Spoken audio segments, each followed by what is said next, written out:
प्यार भरे सेशन में मेरे साथियों को प्यार भरा नमस्कार। साथी, फाउंडेशन की क्लास चल रही है, फाउंडेशन बायोलॉजी की क्लास। फाउंडेशन बायोलॉजी की क्लास में आप जो है बहुत हद तक बेस को स्ट्रॉन्ग कर लिए होंगे। जिस मकसद के तहत फाउंडेशन क्लास लाया गया उसमें आप फायदा उठा रहे होंगे। तो साथी, मैं आपको सेशन स्टार्ट करने से पहले मैं आपको बता दूं कि ज्ञानघर कहाँ कहाँ है। आप ज्ञानघर को कहाँ कहाँ फॉलो कर सकते हैं। तो ज्ञानघर को अगर आपने इंस्टाग्राम पे फॉलो नहीं किया है तो अभी कर लीजिए। अगर आपने ज्ञानघर को टेलीग्राम पे फॉलो नहीं किया है तो टेलीग्राम पे भी फॉलो कर लीजिए। अगर आप चाहते हैं कि ज्ञानघर के व्हाट्सएप ग्रुप से जुड़ जाएं और क्वेश्चन जो डाउट है पूछ सके तो आपके सामने व्हाट्सएप ज्ञानघर का है, आप ज्ञानघर से भी जुड़ सकते हैं। ठीक है।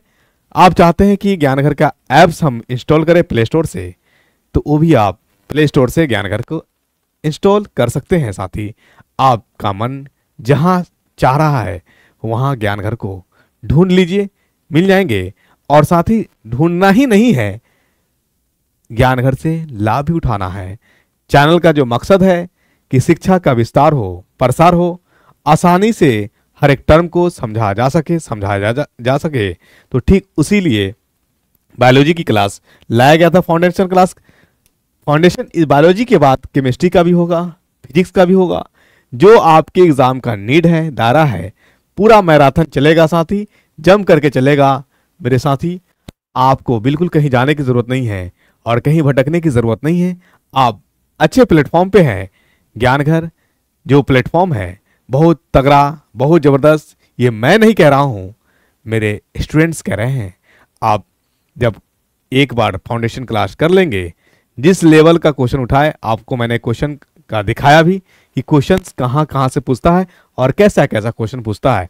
तो साथी, हम लोग क्लास में आगे बढ़ गए थे, कोशिका में आ गए थे। तो कोशिका का एक इंट्रोडक्शन मैंने देख लिया है। चलिए कोशिका के इंट्रोडक्शन शुरू करते हैं। लास्ट क्लासेस मैंने बता दिया था कोशिका की खोज किसने किया, रॉबर्ट हुक ने किया। बहुत अच्छी बात है। एक बार चलते चलते मेरे साथ बोलते चलिए। कोशिका, सबसे पहले मृत कोशिका देखा गया या जीवित कोशिका? बिल्कुल आपका आंसर सही आ रहा है, मृत कोशिका देखा गया। किसने देखा? रॉबर्ट हुक ने देखा। क्या देखते ही उसने कोशिका कहा? नहीं, बिल्कुल नहीं साथी। क्या कहा था? ये तो हनीकम है, मधुमक्खी की छाता है। ये मधुमक्खी की छाता के जैसा लग रहा है, स्मॉल कंपोनेंट है। और स्मॉल कंपोनेंट शब्द, वर्ड जो है, सेंटेंस यूज हो करके थे हार्टविस के द्वारा डिक्शनरी में। और उसने कहा था स्मॉल कंपोनेंट को हम लोग एक सिंपल वर्ड्स ले सकते हैं, सेल। तो वहां से रॉबर्ट हुक ने उसको कॉपी कर लिया और अपना क्रेडिट ले लिया। ऐसा ही हुआ है रिसर्च में, कुछ कोई ढूंढने कुछ और चला, मिल कुछ और गया, नाम उसी का दिया गया। अगर आप होते तो शायद आप भी सेल कह देते। ठीक है। चलिए, यानी सेल जो है कोशिका मूलभूत इकाई है। सबसे पहले मृत कोशिका देखा गया, नो डाउट रॉबर्ट हुक ने देखा। कब देखा? 1665 में देखा। क्या उसके बारे में कुछ किताबें भी लिखी गई? हाँ, रॉबर्ट हुक द्वारा एक किताब लिखा गया जिसका नाम है माइक्रोग्राफिया। क्यों माइक्रोग्राफिया नाम पड़ा? क्योंकि उन्होंने खुद का इन्वेंशन किया हुआ, खुद का जो है आविष्कार किया हुआ माइक्रोस्कोप से देखा था। किसमें देखा था? सिनकोना प्लांट्स के छल्ले में, कटे हुए भाग में। ठीक है ना, सिनकोना, ये भी पौधा याद रखिएगा। और देखते ही कहा कि ये मधुमक्खी की छाता है। ठीक है ना, यहां तक क्लियर हुआ। किताब का नाम माइक्रोग्राफिया की माइक्रोस्कोप से देखा गया, इसलिए उन्होंने कोशिका के बारे में जो वर्णन किया माइक्रोस्कोप से देख करके ही किया था साथी, इसीलिए उस बुक का नाम पड़ा माइक्रोग्राफिया। अक्सर देखिएगा जिस साइंटिस्ट ने जिस चीज का आविष्कार किया है या तो अपने नाम पे लेगा या जहां पे खोजा उस जगह का नाम ले देगा। ठीक है। उसके बाद जीवित कोशिका देखा गया। जीवित कोशिका किसने देखा? तो जीवित कोशिका एंटोनी वॉन लीवेनहुक ने देखा साथी। ठीक है। चलिए, यहां तक क्लियर हुआ। प्लांट्स में जीवित कोशिका प्लांट्स में देखा गया या एनिमल में? एनिमल में देखा गया। किसमें? प्रोटोजोआ में, एंटोनी वॉन लीवेनहुक। उसके बाद आपसे पूछा जाएगा साथी, क्या पौधे में भी जीवित कोशिका देखा गया? हाँ साथी। किसने देखा? मालपिगी एंड ग्रीव ने देखा। ठीक। उसके बाद कोशिका के बारे में अध्ययन क्या कहलाता है? साइटोलॉजी। तो फादर ऑफ साइटोलॉजी किसको कहा गया? रॉबर्ट हुक को कहा गया साथी। ठीक है। चलिए, यहां तक क्लियर हुआ। उसके बाद आते हैं सेल सिद्धांत, कोशिका सिद्धांत। कोशिका सिद्धांत से पहले केंद्र की खोज हो चुकी थी और केंद्र का खोज किसने किया? रॉबर्ट ब्राउन ने किया। अभी मैं यहां पे बताऊंगा आगे क्योंकि ये कोशिका के अंदर पाया जाने वाला है। जब हम लोग कोशिका अंग में एंट्री मारेंगे तो सारे के विस्तार से हम लोग समझेंगे। ठीक है, चलिए सेल थ्योरी, कोशिका सिद्धांत दो साइंटिस्ट ने दिया, एक जर्मनी के रहने वाला, एक ब्रिटेन के। किसी किसी बुक में आपको जर्मनी का मिलेंगे। जो जर्मनी से रहने वाले थे उनका नाम था क्या, एम स्क्लेडन। एम स्क्लेडन जो पौधे से संबंधित अध्ययन किए थे और उन्होंने कहा था कि पौधे में सभी कोशिकाएं मिलकर के एक टिश्यू या ऑर्गन्स का, क्या कहते हैं, ऑर्गन तो पौधे में होते नहीं है, उत्तक का निर्माण करेगा। क्या करेगा, कई कोशिका मिलकर के उत्तक का निर्माण करेगा। यह बात स्क्लेडन नहीं कहा था, यानी टिश्यू का भी वर्ड टर्म यूज करने वाला स्क्लेडन ही है। ठीक है, उसके बाद एम स्वान आते हैं, वो जानवर से संबंधित है। ठीक है, जानवर से 1839 में, एनिमल से रिलेटेड, इसीलिए इसको कहा जाता है। इन्होंने अध्ययन किया जंतु पे। ठीक है, एनिमल पे किया, राइट। चल, उसके बाद कोशिका सिद्धांत में दो बातें याद रखनी थी कि सभी कोशिकाएं जो होती है या सभी जीव, सभी कोशिकाएं नहीं, सभी जीव कोशिका के ही बने होते हैं। ये पहला सिद्धांत का पहला रूल था। कोशिका थ्योरी का पहला सिद्धांत क्या था कि सभी जीव कोशिका के ही बने होते हैं। यहां तक तो ठीक है। दूसरी बात इन्होंने कहा, जो रखना है माइंड में, कहा कि जो पुराने कोशिका होंगे उसी से नए कोशिका का निर्माण होगा। मतलब क्या हुआ कि सेल एग्जिस्ट करता है पहले से न्यू में, किस फॉर्म में, प्री एग्जिस्टिंग के फॉर्म में, ओमनिस सेलुला सेलुला। और ये बात पुराने से नए कोशिका का निर्माण होता है, ये बात सेल सिद्धांत से क्लियर नहीं हुआ था। इसके लिए एक साइंटिस्ट आए, उसका नाम है रैडल वर्च्यू। कब आए, 1855 में आए। कब आए, 1855 में। तो यहां तक की कहानी मैं आपको बता दिया था। न्यूक्लियस के आधार पे भी मैंने बताया आपको कि न्यूक्लियस के आधार पे जिस कोशिका में न्यूक्लियस पाया जाएगा उसको कहेंगे यूकैरियोटिक, और जिस कोशिका में न्यूक्लियस नहीं पाया जाएगा उसे हम लोग कहेंगे प्रोकैरियोटिक। क्या कहेंगे, प्रोकैरियोटिक। तो यहां तक क्लियर है।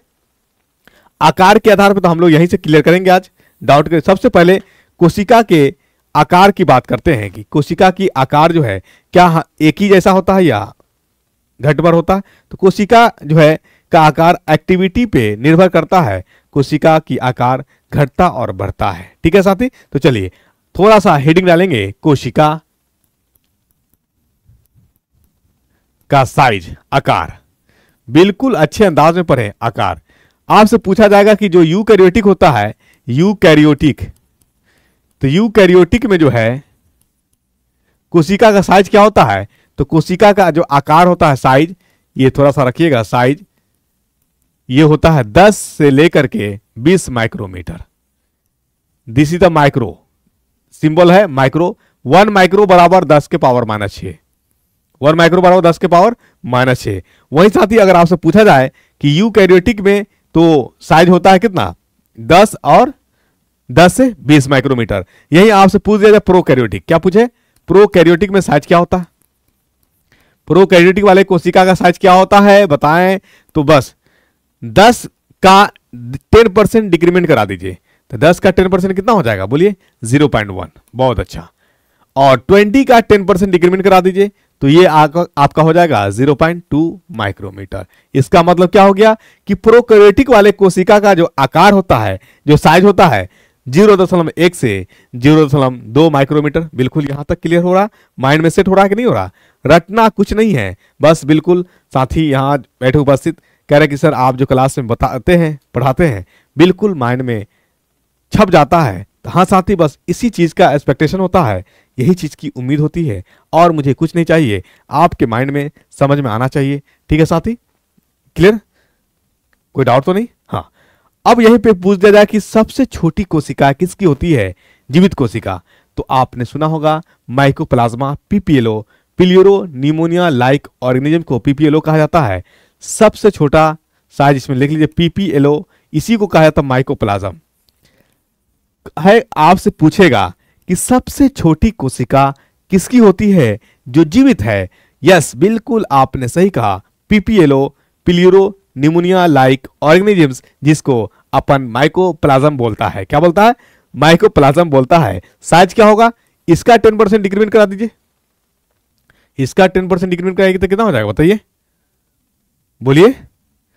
इसका 10% डिक्रीमेंट कराइएगा तो 0.1 नहीं होगा यार, गलत लिखा गया, 1 से 2 हो जाएगा।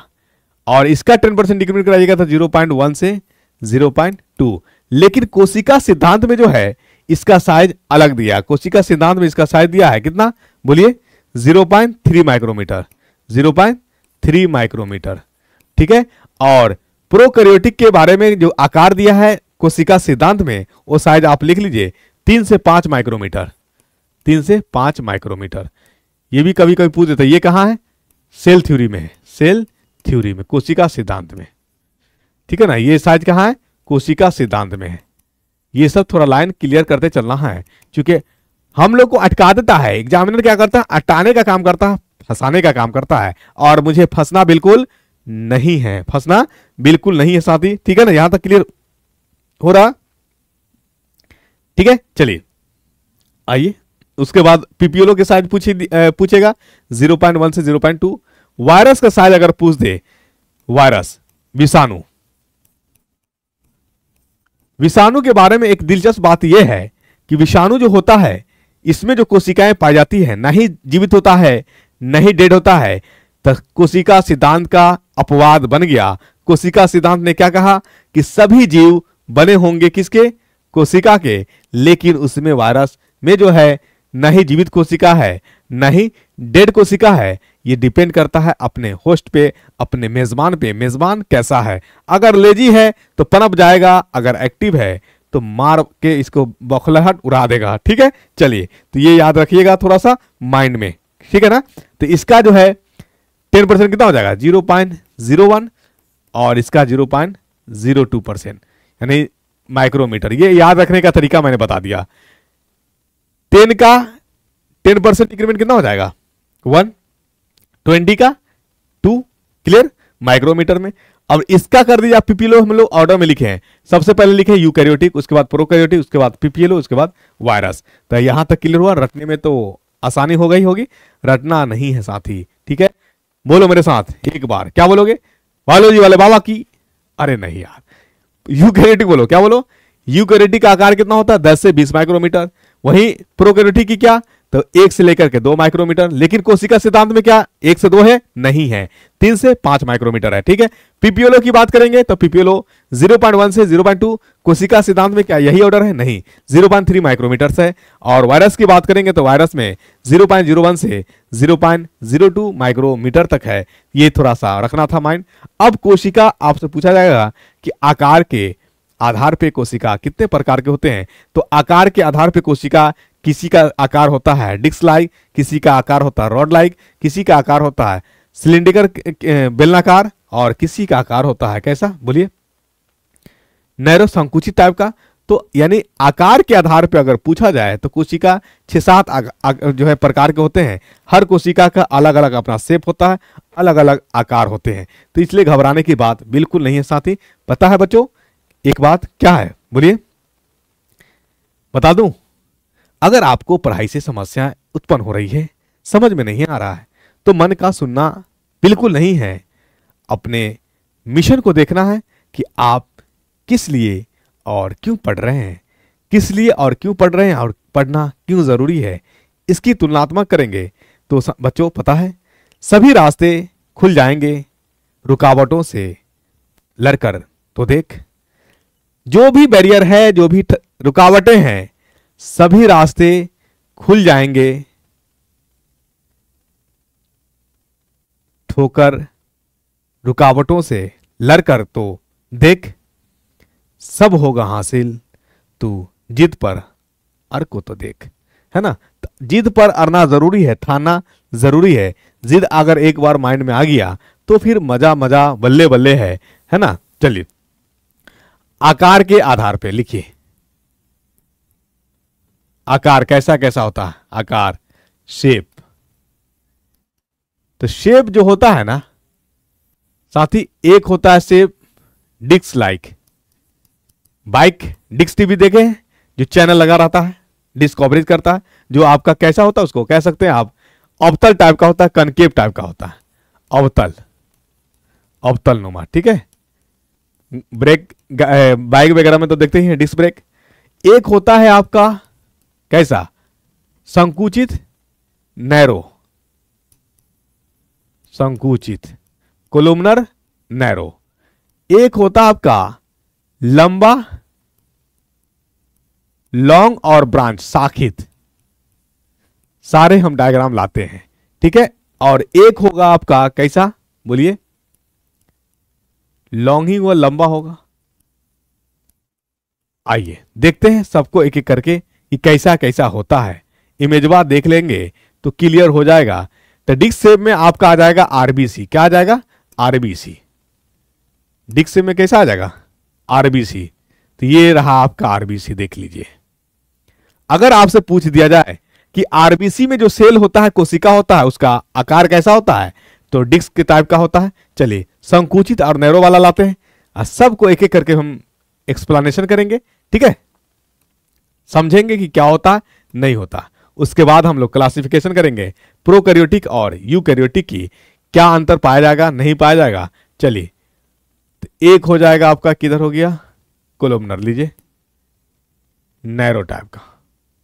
संकुचित और नैरो ट्रेचिड्स प्लांट्स में पाया जाता है, ट्रेचिड कोशिका, ठीक है। लंबी का खासी जो है, लंबी और शाखित न्यूरो कोशिका, न्यूरो कोशिका। लो, इसमें तो न्यूरो कोशिका है ही नहीं। न्यूरो कोशिका तो बालक नहीं है। चलो न्यूरो कोशिका नहीं है तो न्यूरो कोशिका की जगह जो है न्यूरॉन हम बना देंगे। इसको ले लेते हैं,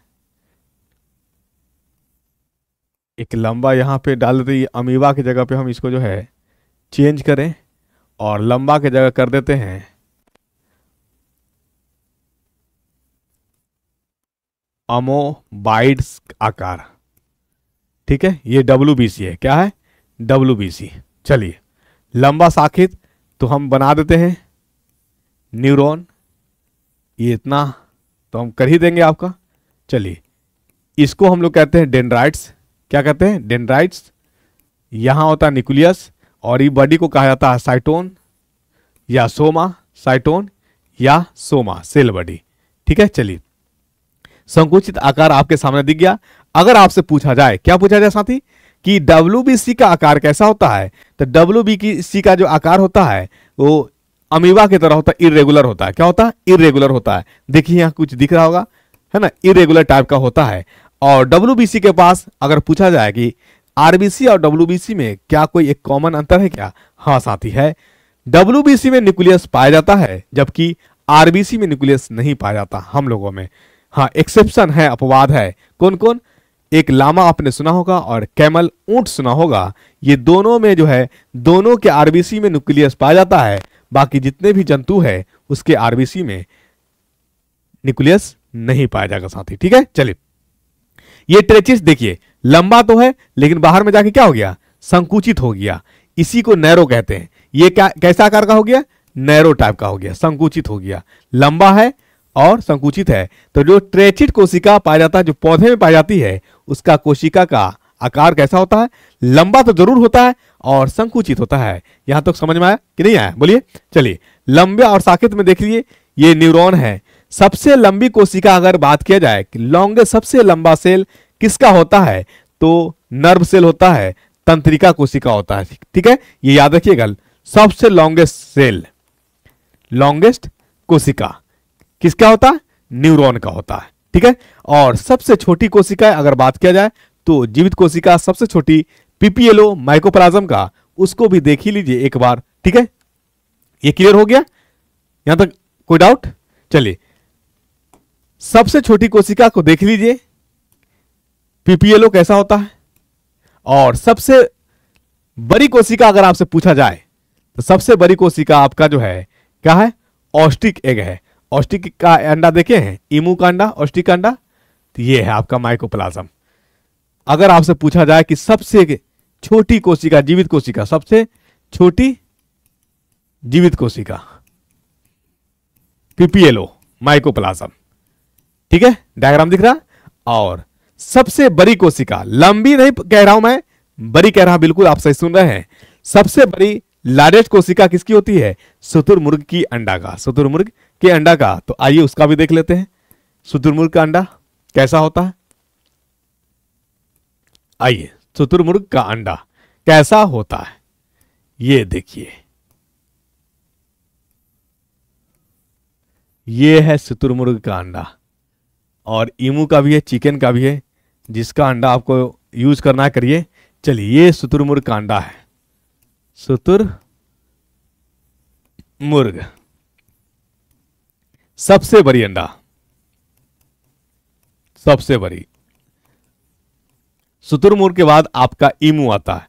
तेजी से दौड़ने वाला शुतुरमुर्ग के बाद सबसे बड़ी पक्षी अगर है तो ईमू है। ठीक है, चलिए, ये मुर्गी का अंडा है आपका, ये दिख रहा है। ईमू का अंडा कितना सुंदर दिख रहा है। तो आपसे साथी क्या क्या पूछेगा? सबसे छोटी जीवित कोशिका पीपीएलओ माइकोप्लाज्म, क्लियर हुआ। सबसे बड़ी कोशिका ऑस्टिक एग। और उसके बाद अगर बात किया जाए कि सबसे लंबी कोशिका कौन, बताइए? नर्व कोशिका, तंत्रिका कोशिका। चलिए आइए साथी, अब हम बात करते हैं केंद्रक के आधार पे न्यूक्लियस, केंद्रक के आधार पे न्यूक्लियस के आधार पे कोशिका को कितने भागों में विभाजित किया गया? केंद्रक के आधार पे, जिसमें केंद्रक पाया गया और केंद्रक नहीं पाया गया। ठीक है, चलिए, केंद्रक के आधार पे, केंद्रक के आधार पर दो तरह के, एक आया प्रोकैरियोटिक, प्रोकैरियोटिक, और एक आया यूकैरियोटिक, यूकैरियोटिक। चलिए लेते हैं दोनों का डायग्राम, दोनों में अंतर है क्या, उसके बाद हम लोग कुछ कुछ मुख्य बातें लिख लेंगे। आइए प्रोकैरियोटिक और यूकैरियोटिक वाला एक डायग्राम ले लेते हैं हम लोग। चलिए, और यहीं से क्लियर कर लें हम लोग, इसको बीचों बीच रखेंगे। क्या करेंगे? बीचों बीच रखेंगे, और यहीं से हम डायग्राम के माध्यम से ही समझेंगे प्रोकैरियोटिक और यूकैरियोटिक के कहानी को। ठीक है, बहुत अच्छे से समझेंगे, विस्तार से एक एक चीज को क्लियर करेंगे। ठीक है साथी, चलिए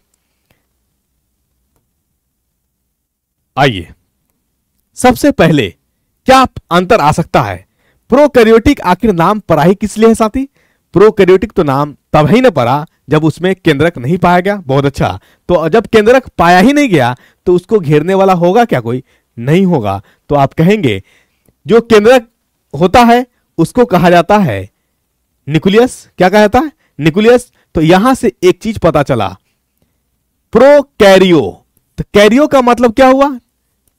कैरियो का मतलब हुआ केंद्रक। इसका मतलब हो गया कि केंद्रक का दूसरा नाम भी होता है क्या? जिस प्रकार कोशिका का दूसरा नाम साइटो, मतलब कोशिका का अध्ययन साइटो कहलाया, साइटोलॉजी, ठीक उसी प्रकार न्यूक्लियस का अध्ययन कैरियोलॉजी कहलाएगा। और कैरियोन का मतलब होता है न्यूक्लियस। क्या होता है? न्यूक्लियस, केंद्रक। ये बात रखिएगा माइंड, मतलब अब न्यूक्लियस का दूसरा नाम अगर आपसे पूछे तो घबराना बिल्कुल नहीं है। क्या कहना है? कैरियोन कह देना है। इसमें क्या होता है कि जब न्यूक्लियस है ये नहीं है तो न्यूक्लियस के घेरे वाला, न्यूक्लियस के घेरने के लिए क्या कोई झिल्ली होगा? नहीं होगा। तो पहला पॉइंट इसमें लिखेंगे, क्या लिखेंगे? कि इसमें न्यूक्लियर मेम्ब्रेन नहीं होता है। न्यूक्लियर मेम्ब्रेन, न्यूक्लियर झिल्ली नहीं होता।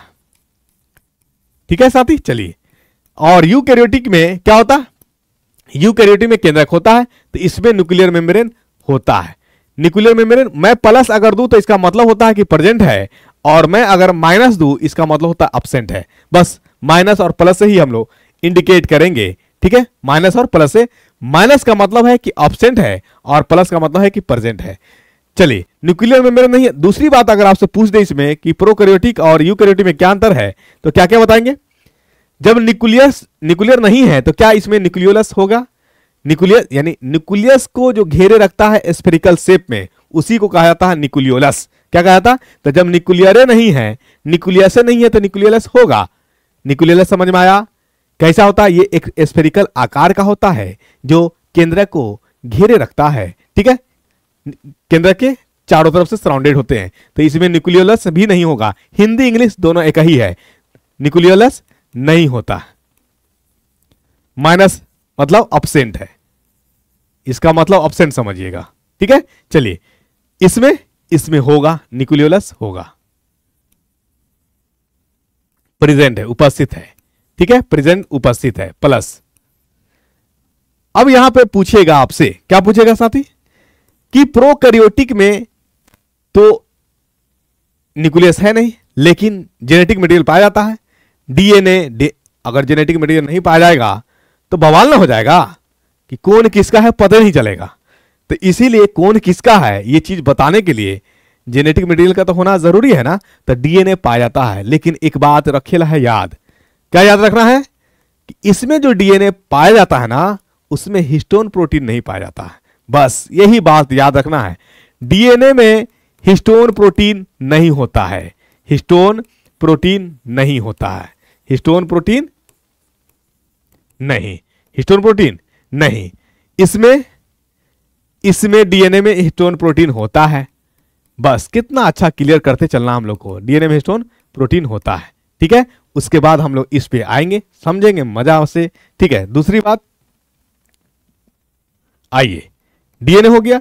अगर आपसे पूछ दिया जाए क्या इसके पास जो यूकैरियोटिक वाला होगा, तो उसके पास यानी न्यूक्लियस के अंदर या सेल के अंदर जो पाया जाता है, उसको हम लोग कहते हैं न्यूक्लियो सेल ऑर्गेनेल्स कहते हैं। क्या कहते हैं? कोशिका के अंदर पाए जाने वाले को कोशिका अंग कहते हैं, और ये सारे के सारे मेम्ब्रेन से घिरे होते हैं। तो आप कह सकते हैं कि इसमें जो कोशिका अंग पाया जाता है, झिल्ली से घिरा होता, झिल्ली से घिरा हुआ कोशिका अंग होता। कोशिका अंग होता क्या है? कोशिका के अंदर पाए जाने वाले को कोशिका अंग कहते हैं। यहां तक क्लियर हो रहे हैं स्टूडेंट्स? बढ़ो आगे, चलिए, बहुत अच्छी बात है। इसमें क्या होगा कि इसमें जो है मेम्ब्रेनस बाउंड यानी झिल्ली से घिरा हुआ नहीं होगा, झिल्ली से घिरा हुआ नहीं, घिरा नहीं। अपवाद इसमें भी आ गया। क्या आया?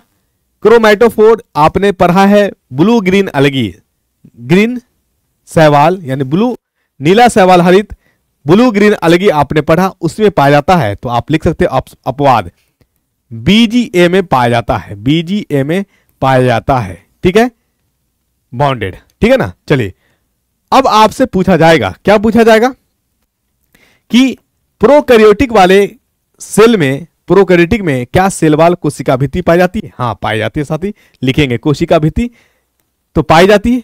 पूछेगा आपसे कि इसका कोशिका भित्ति किसका बना होता है?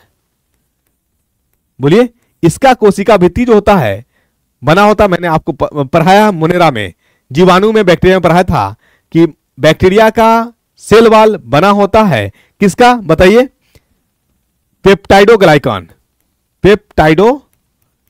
पेप्टाइडोग्लाइकन का बना होता। VBI इंपॉर्टेंट पॉइंट, भूलना नहीं है, खुद को भूल जाओ लेकिन सारे पॉइंट को रखना है माइंड, अगर एग्जाम को करेक्ट करना है तो साथी, नहीं तो भूल जाओगे, फिर जाके वहां पे माता को खुजवाओगे कि अरे अरे अरे पढ़ करके तो आए थे लेकिन क्या हो गया। ऐसे करोगे तो एग्जाम में क्वेश्चन हो जाएगा गलती और आप हो जाओगे बाहर। मैं चाहता हूं कि वो गलती होने ना पाए और मैं वो गलती होने ना दूं, कराने ना दूं। ठीक है, चलिए, आई बात समझ। पेप्टाइडोग्लाइकन होता क्या है? ये बने होते हैं ग्लूकोज और, बोलिए किसके? एमिनो एसिड्स के। किसके? एमिनो एसिड्स के। ये बात याद रखिए, इसी को कहा जाता है पेप्टाइडोग्लाइकन। कभी कभी आपको लिख देगा, क्या लिखेगा? पेप्टाइडोग्लाइकन ऑब्लिक म्यूरिन भी लिखेगा। यानी प्रोकैरियोटिक में जो होता है कोशिका भित्ति, वो पेप्टाइडोग्लाइकन के बने होंगे या म्यूरिन के बने होंगे। इसको रखना है थोड़ा सा माइंड में। यहां बात करें इसमें कोशिका भित्ति किसकी बनी होगी पौधे में, तो आपको पता है कि सेल्यूलोज का या हेमीसेल्यूलोज का या काइटिन का। काइटिन याद करो, कहां पढ़ाए थे? कवक के कोशिका भित्ति किसकी बनी होती है? काइटिन की बनी होती है। बिल्कुल, अलगी में मैंने पढ़ाया था, अलगी में कोशिका किसकी बनी? कोशिका भित्ति किसकी? सेल्यूलोज की। राइट, चलिए, क्लियर हो रहा ना? चले, हाँ, इसमें जो होगा कोशिका भित्ति किसकी बनी होगी? बोले, सेल्यूलोज, सेल्यूलोज, हेमीसेल्यूलोज,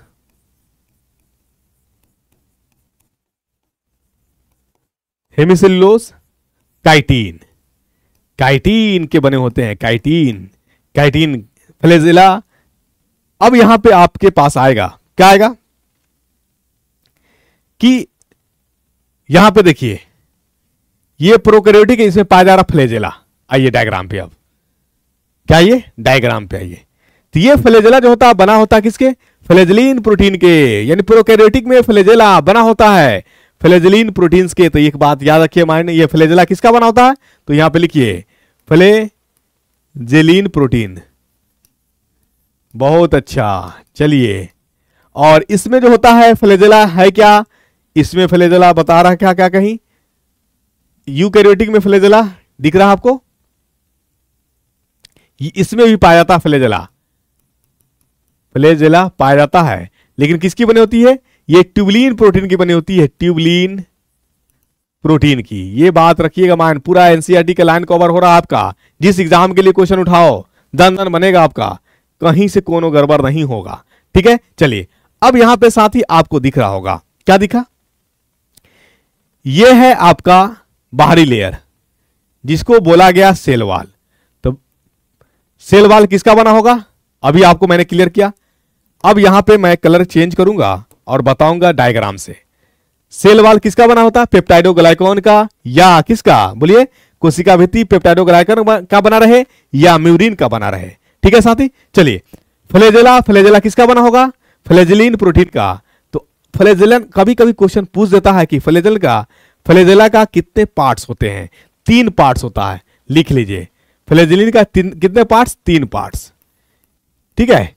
क्या क्या होता है, एक को कहा जाता है, बोलिए एक को कहा जाता है बेसल बॉडी, क्या कहा जाता है, बेसल बॉडी, बेसल बॉडी, सतही शरीर, सतही शरीर, सतही शरीर, बेसल बॉडी सतही शरीर, ठीक है।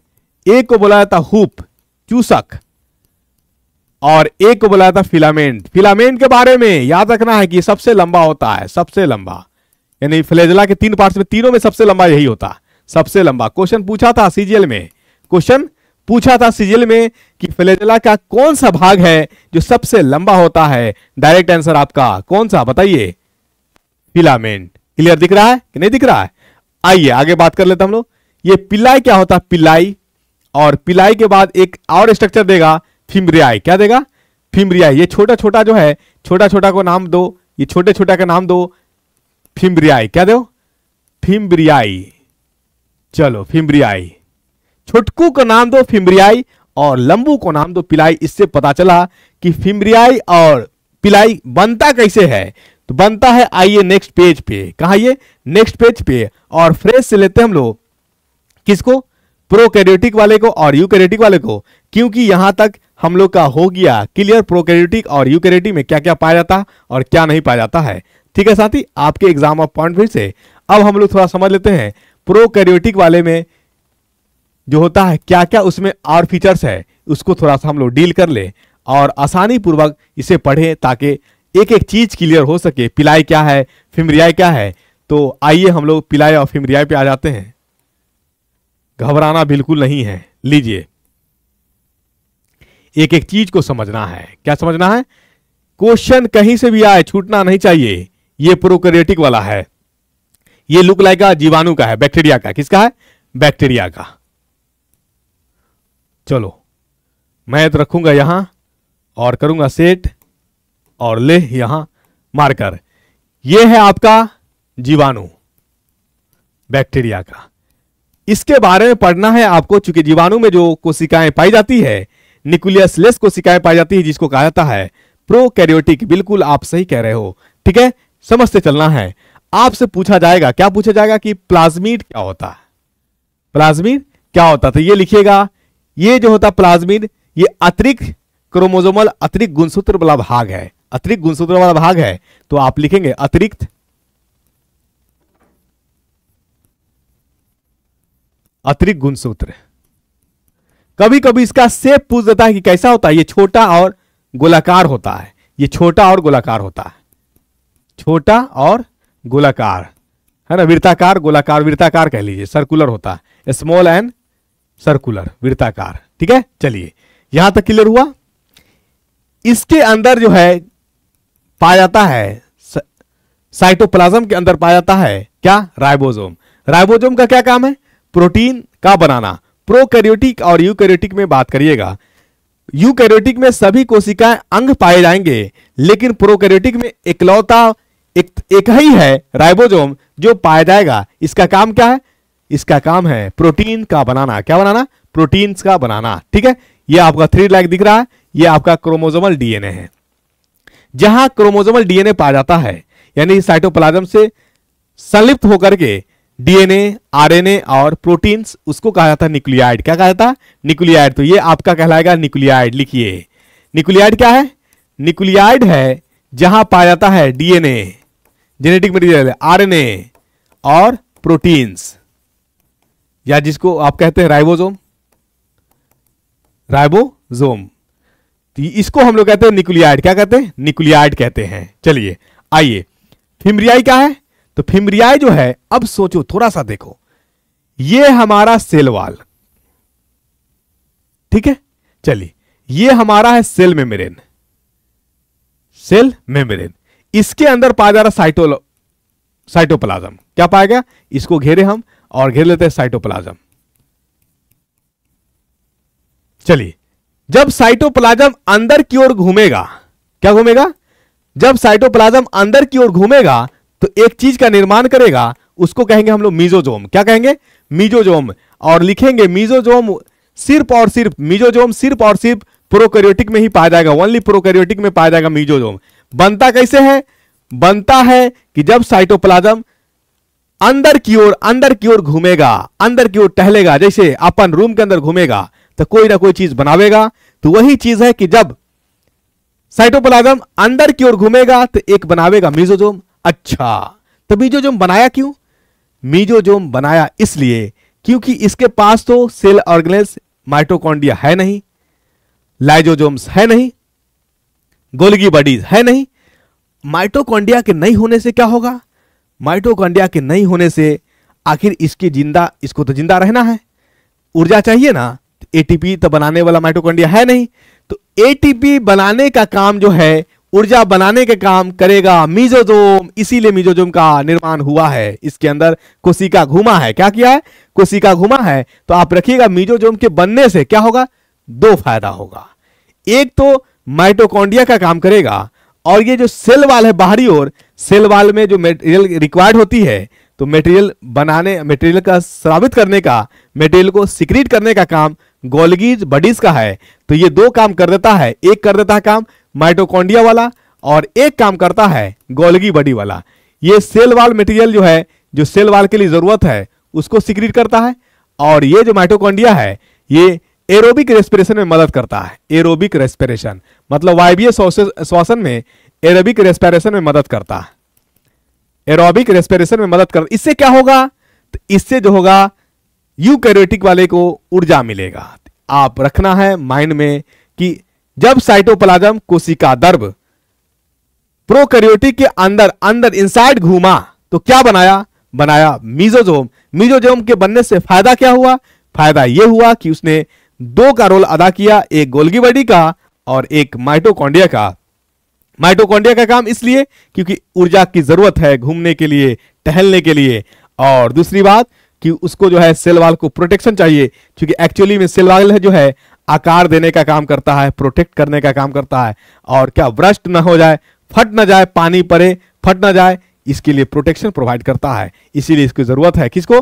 गोल्गी बॉडीज को। और गोल्गी बॉडीज होता नहीं है तो उसका रोल अदा करता है मीजोजोम्स। अब आएगी साथ बातें जो है, साथ ही साथ चलेंगे कि आखिर पिलाई और फिम्ब्रियाई का जो है, यहां पे फिम्ब्रियाई है और कहीं आपको दिख रहा होगा लंबा लंबा स्ट्रक्चर, इसको कह लो पिलाई। क्या कह लो? पिलाई। तो आप लिखेंगे फिम्ब्रियाई प्लस पिलाई। इसका फॉर्मेशन कब हुआ है? जब साइटोप्लाज्म बाहर की ओर, देखो ये अंदर की ओर है कि बाहर की ओर है, दिख रहा होगा कि बाहर की ओर है। इसका मतलब कि जब साइटोप्लाज्म बाहर की ओर घूमेगा तो किसका निर्माण करेगा? फिम्ब्रियाई और पिलाई का निर्माण करेगा। बहुत अच्छा। तो आप लिखेंगे यहां पे जब कोशिका दर्भ बाहर की ओर घूमे, बाहर की ओर घूमे तो फिम्ब्रियाई और पिलाई का काम करता है। तो क्या आप पूछेगा, ये तो दिख रहा है पैरवा की तरह, तो क्या ये घुमाने में मदद करता है? नहीं, बिल्कुल नहीं, ये घुमाएगा नहीं। ये क्या करता है? ये स्टोरेज करता है। क्या करता है? स्टोर करता है भोजन को। तो आप लिखेंगे फिम्ब्रियाई और पिलाई जो है ये स्टोरेज करता है, किसका? भोजन का, स्टोरेज ऑफ फूड। बहुत अच्छा, ठीक है। घुमाने में मदद नहीं करता है। आपसे फिम्ब्रियाई और पिलाई से क्या क्या क्वेश्चन पूछेगा? क्या ये साइटोप्लाज्म के अंदर हुआ? नहीं, साइटोप्लाज्म से फ्री है। क्या है? फ्री है। क्या इन्होंने मदद किया घूमने में? बिल्कुल नहीं। किसमें मदद किया? ये भोजन स्टोर में। और आपसे पूछेगा कि आखिर प्रोकैरियोटिक में जीवाणु जो है बैक्टीरिया कहां अटैच होते हैं, तो यही स्ट्रक्चर है फिम्ब्राई और पिलाई, जहां पे जीवाणु जुड़े होते हैं। तो एक बार और लिख लीजिए, बैक्टीरिया अटैच, बैक्टीरिया अटैच्ड। ठीक है, चलिए फिम्ब्राई और पिलाई जो है अगर ग्लूकोज को स्टोर करेगा तो उसको कहेंगे ग्लाइकोजन ग्रेन्यूल्स। एक पॉइंट रख लीजिए, ग्लूकोज स्टोर करेगा तो उसको कहते हैं ग्लाइकोजन, ग्लाइकोजन ग्रेन्यूल्स। ठीक है, प्रोटीन भी स्टोर करता है। चलिए सेल वॉल किसका बना होगा? अभी बात आपने क्या, म्यूरिन या पेप्टाइडोग्लाइकोन्स। बहुत अच्छा। अब यहां पे बात आई एक टर्म कैप्सूल। तो देखिए, एक आएगा कैप्सूल, एक आएगा ग्लाइकोकैलिक्स, दो शब्द आएंगे। कैप्सूल कब? जब cell wall hard and tough हो जाए।